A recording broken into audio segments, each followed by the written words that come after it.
Hello, hello. This is Foucault. I'm making a video that's going to focus really on how to use position. A lot of my, well, I mean, it's a huge part of poker, so I guess it's kind of redundant to say that a lot of my videos have focused on position.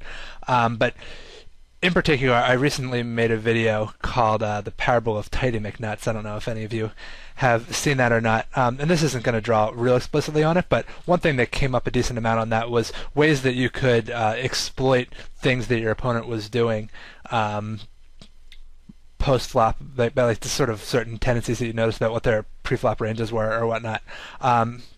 And I kind of thought this would be a good opportunity. I wanted to make another live video, but I wanted to have it a little bit more focused on a particular concept than has been the case in the past.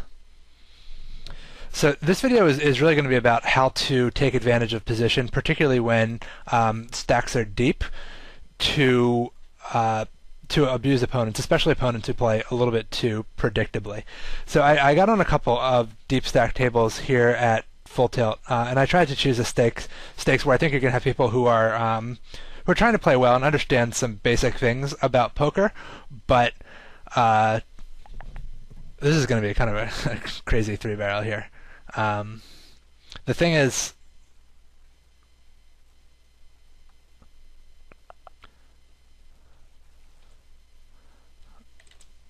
it's difficult for me to imagine either of these guys having a very strong hand because it's a really scary board, and I would expect them to raise a hand that they had fast played.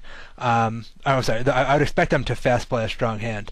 So, like, with Savvy only having $100 left on the turn, I think if he had a hand that he thought was best, he would have stuck it on the turn. I mean, apparently he's just an awful player. But like, I mean, I think it's very clear on a board like this when I bet twice there's two people in the pot calling along the way, and there's a lot of draws out there, and no one's raised. I think it's very clear that neither My Name Is Busto nor One Savvy has a strong hand, particularly when One Savvy doesn't stick his last $100 into a $400 pot on the turn. I really thought that he was on a draw. That kind of makes it seems like maybe I should check behind on the river. But getting him to fold, like if I can get him to fold something like pocket fives that is a draw but also a pair, is pretty huge. And given that getting him to fold for $100 more into a $400 pot, like that would be a pretty huge mistake for him to make, given that he did actually have the best hand. And so if trying to induce a mistake like that, even though I do think I'm ahead of a decent amount of his range, I think that's worth doing.